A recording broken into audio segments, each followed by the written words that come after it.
فذكر فإن الذكرى تنفع المؤمنين. بسم اللہ الرحمن الرحیم. الحمد للہ وحدہ والصلاة والسلام علی من لا نبی بعدہ. اما بعد فاعوذ باللہ من الشیطان الرجیم. بسم اللہ الرحمن الرحیم. من عمل صالحا من ذکر او انثى وهو مؤمن فلنحيينه حياة طیبہ وَلَنَجْزِيَنَّهُمْ أَجْرَهُمْ بِأَحْسَنِ مَا كَانُوا يَعْمَلُونَ. صدق اللہ العظیم. قابل احترام ناظرین و سامعین کرام، امام غزالی رحمۃ اللہ علیہ نے دنیا کو بڑے عجیب انداز میں اور ایک واقعے کے ذریعے سے اس کو سمجھایا ہے. وہ فرماتے ہیں کہ ایک آدمی ایک راستے سے جا رہا تھا، اس کے پیچھے شیر آیا. اب اس نے سوچا کہ شیر سے کیسے جان بچاؤں. سامنے کوئی درخت بھی نہیں تھا کہ اس پر چڑھ کے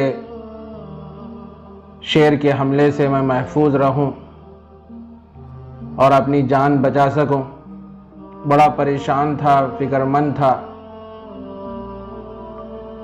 اسی راستے میں سامنے ایک کنواں تھا، تو اس نے سوچا کہ چلو کنویں میں چھلانگ لگا کر شیر کے حملے سے بچ جاؤں گا. اس ارادے سے وہ کنویں کے قریب پہنچا. چھلانگ لگانے کے ارادے سے تو دیکھا کہ کنویں کے اندر پانی کے اوپر ایک کالا ناگ ہے. بہت سوچنے لگا کہ اب کیا کیا جائے.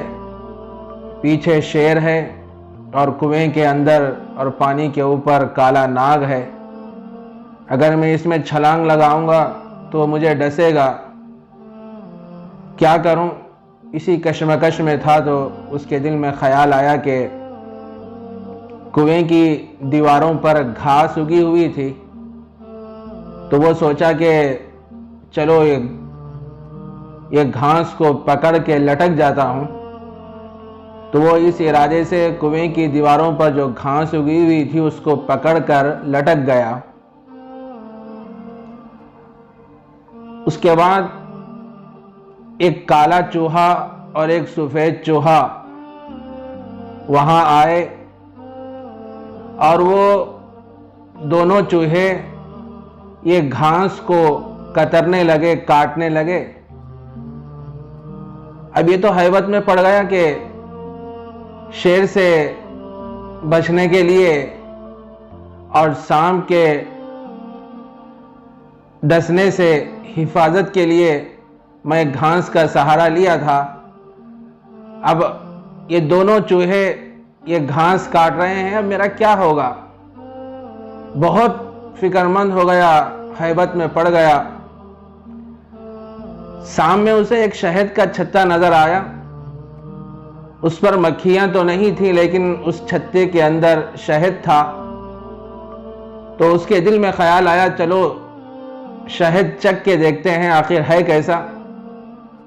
تو وہ ایک ہاتھ سے گھاس کو پکڑا اور ایک ہاتھ میں تھوڑا سا شہد لے کے اس کو چگنے لگا اور اس کو چاٹنے لگا.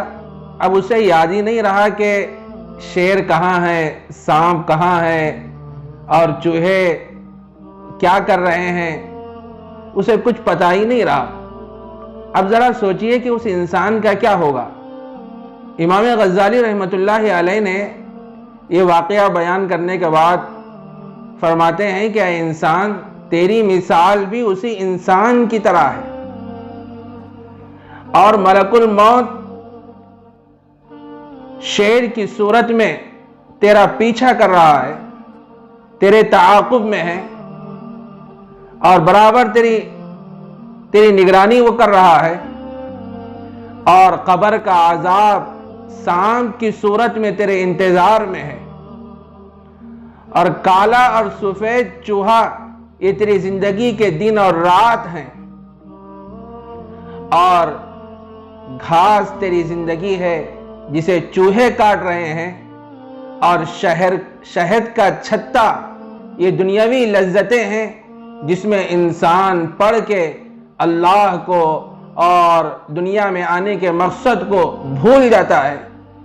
بہت سے لوگ دنیاوی لذتوں میں اتنا مصروف ہو جاتے ہیں، اتنا مہو ہو جاتے ہیں کہ دنیا میں آنے کے مقصد کو بھول جاتے ہیں، کھانے پینے کی لذتوں میں اور بہت سے مال کمانے کی لذتوں میں اور بلڈنگیں بنانے کی لذتوں میں، اسی فکر میں، اور شہرت اور منصب کی فکر میں اور اس کی لذتوں میں انسان پڑ جاتا ہے اور دنیا میں آنے کے مقصد کو بھول جاتا ہے۔